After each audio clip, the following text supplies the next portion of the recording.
Hey YouTubians, Gary here with VW Jawbreaker. Thanks again, Big W Adventures. I still love this sign, man. You rock. Thanks, buddy. Today, we're going to go ahead and start working on the 2054. Go ahead and start getting the top end buttoned up. Show you how to do the shims underneath the barrels for deck height and rocker arm geometry. We're going to start going through some of that stuff. Luckily, none of this is super complicated on this build, so we should be able to fly through it pretty quick. Let's get to work.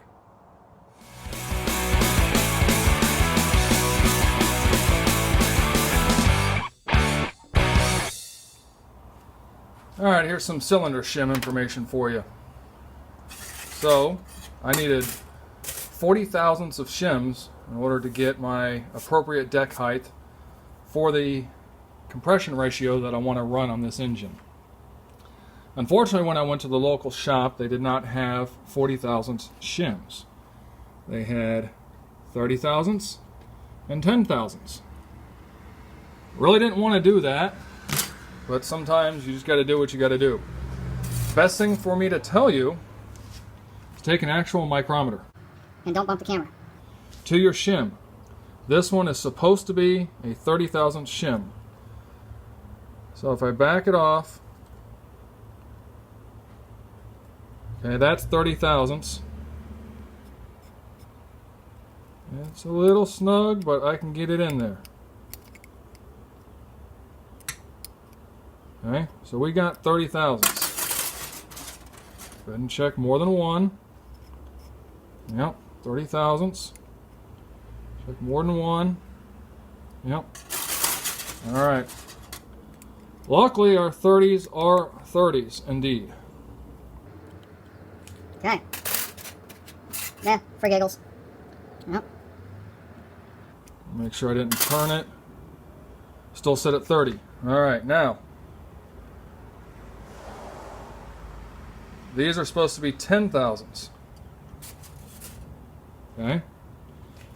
Put it in there. Run it down until you start to feel some drag. Adjust my glasses because I gotta have spectacles now. What do you know? That's not 10. Anybody want to take a guess what it is? These are all miking the same, but it's not 10 thousandths. What do you think? It's 12 thousandths. Every single one of them. Come on, focus. Yeah, whatever. 10 thousandths there. And move up, there's 2 notches, 12 thousandths. So in all reality, instead of getting 40 thousandths when I add these two together, I'm actually getting 42 thousandths. 2 thousandths off. It is what it is, guys. Come on, it's empty parts. It's not like I had these custom machined from Rimco or some other company. So always make sure that you mic everything you have to verify everything works together. Triple check it, guys. All I can say. Alright, welcome back. We're going to go ahead and start working on deck height here with our shims. If you notice, they kind of don't fit right. You got to turn them just right. And they will fit just fine. What I like to do is on the flat side of the piston, the one that fits in, let's go ahead and make a mark. And then I also like to run, if I'm running two, I like to run the thin one closest to the cylinder itself. So I'm going to put our 2 shims on. And I'll drop my pen, and I guess it'll help to work on the cylinder that has the rod already up. Coffee never kicked in today, guys. Alright. Now we're just mocking this up. There's no need for case sealant or anything else. But we want to verify our deck height with the shims. You don't just ever want to assume, kind of like I showed you before. So again, no sealant, no wrist pin. I actually have, or I'm sorry, no C-clip on the wrist pin. oiled my bearings, or my... Wow, I really cannot talk to you today, guys. I've oiled my cylinders really well. So what we'll do now is we'll go ahead and put our deck height tool on.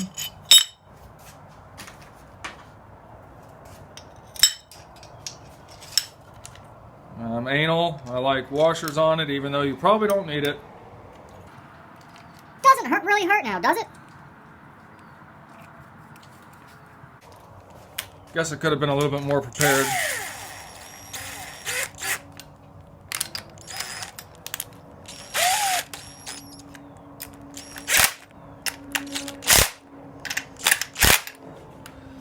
All right. There is a way that you can run this little nut around, yada yada yada. You notice here I have the thickness of the plate written down, and what that does, here, I'll tell you what, is I can use my digital micrometer, but the battery's dead, so we're going to go old school with feeler gauges. So I should be at 49 thousandths on this one, so I'll take a 30 and a 29. No, that's 59. 19. Wow. Somebody send me some coffee. Seriously? Please? Got my 30 and my 19 together, which makes my 49. I'll put it in, rock it back and forth just a little bit.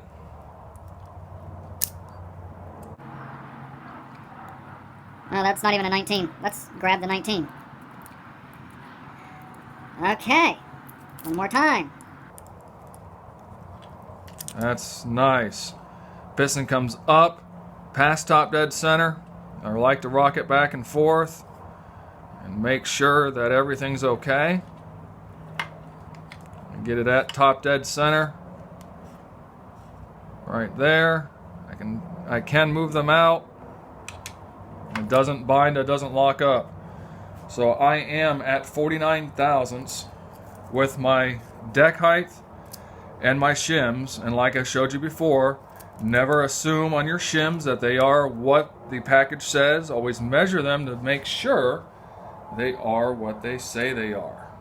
As you noticed before, in the last clip, I have a 30 and a 10, which should be 40, but it's 42. Always measure, make sure things are right. So now that we know that everything is correct, that I'm where I need to be, this engine I need to be at 49 thousandths deck height with my heads, gives me right around a 10-to-1 compression. You're saying, whoa, dude, that's too high, it's 10-to-1 compression. Ah! Let me tell you, stop.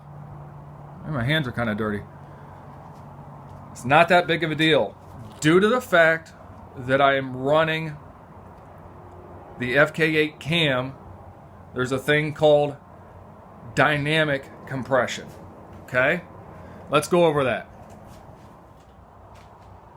Alright, so as you normally see on most engines, people usually just measure their static compression ratio, which is okay. If you're running a stockish cam or so, that's usually gets you fine. Okay?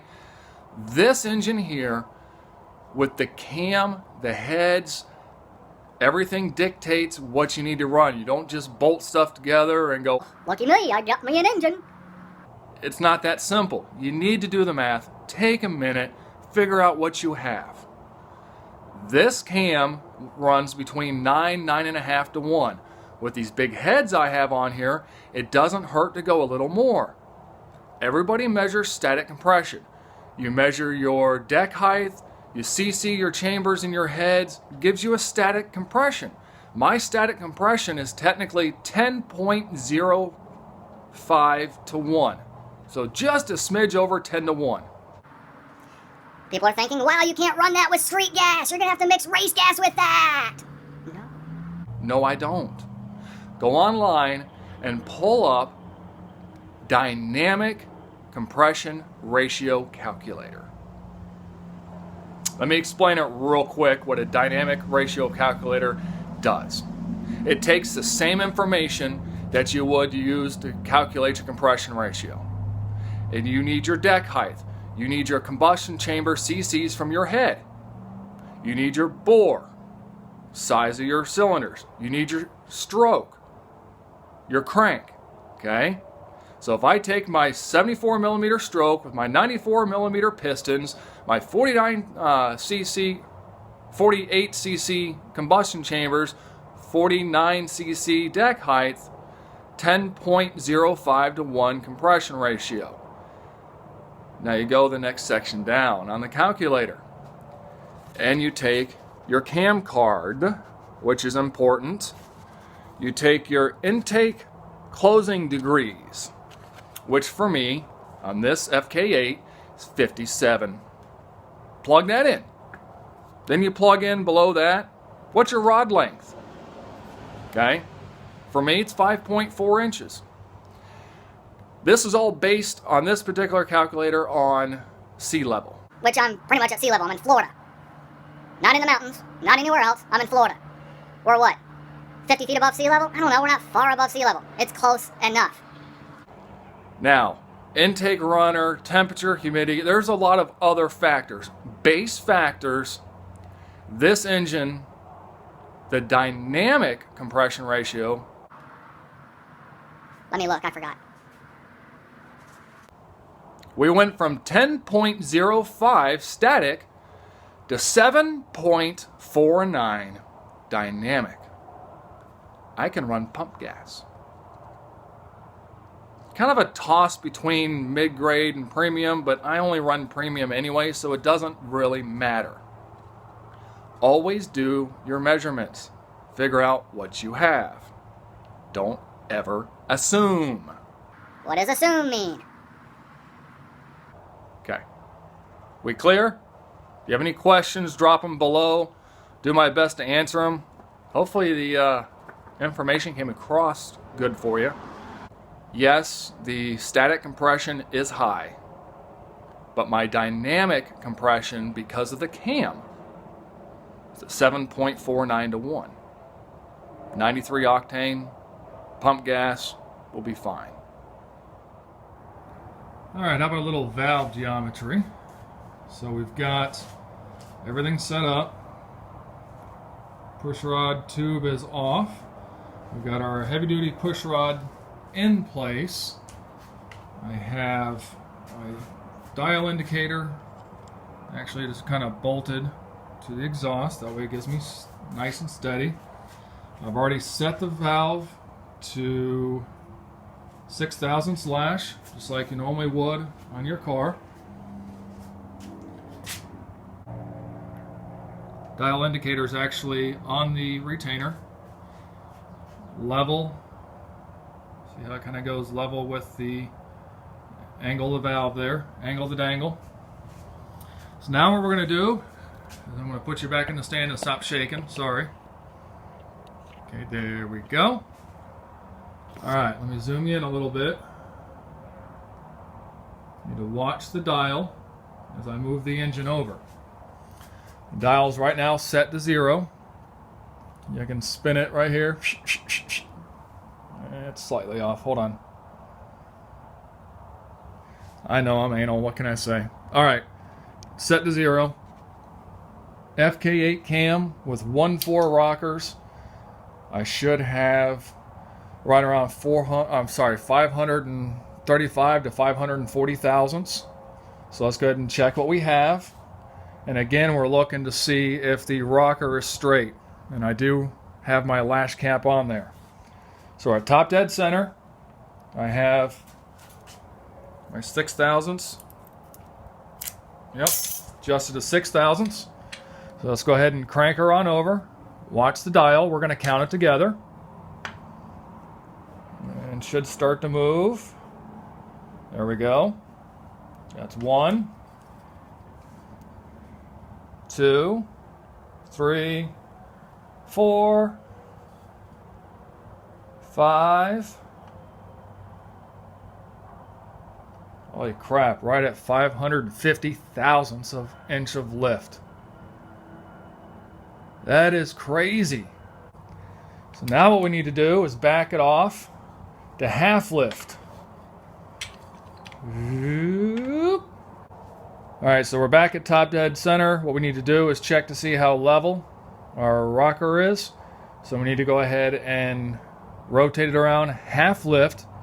So since we have 550 thousandths, we need to go to 275 thousandths.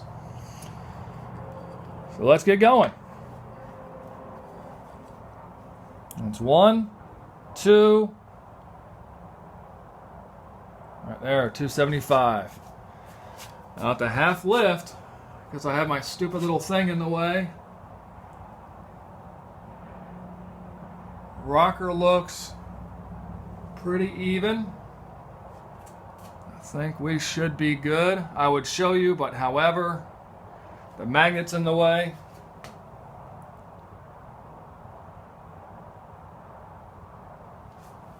But from what I'm seeing, I don't think I can get it much closer than that. What you're wanting is you're wanting your pad and your base back here pretty much level. And because I'm on this slight angle, because I don't have the engine 100% straight, but it's working for what I need it to do, it's looking good. So there we go. How did I achieve that? It's pretty simple. Let me take you over here. Hold on. Alright, first off, you do have adjustable, or not adjustable push rods, but you do have push rods that have, that are cut to length or what have you. I'm lucky enough that on this engine, everything worked out well. On the 1915, everything worked out well. But what ended up doing is they sell these shims that you can buy in order to shim up your rockers. They usually come 3 different sizes to a kit: 16 thousandths, 32 thousandths, 60 thousandths. That's what I measured. I don't remember who makes them. I don't remember if these were scat or if these were empty. I don't remember. I bought these for the 1915. I needed quite a bit of shim on mine. I think I needed a 60 and a 16 to give me like 76 thousandths.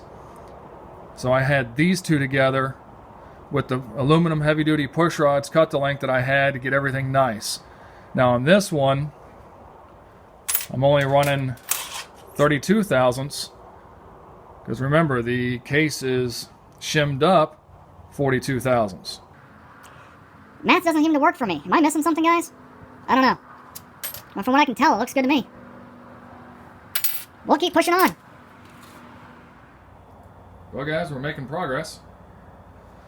Took quite a bit to fit the breastplate tin and the head tins and stuff on there, since it's an aluminum bubble top case, but we're getting there. Engine's together. I know I didn't show you setting all 4 cylinders on. We've all done that before. We don't need to see it again, do we? If we do, well, you know what? Part of me hopes I don't do an engine video for a little while again. It's kind of getting, a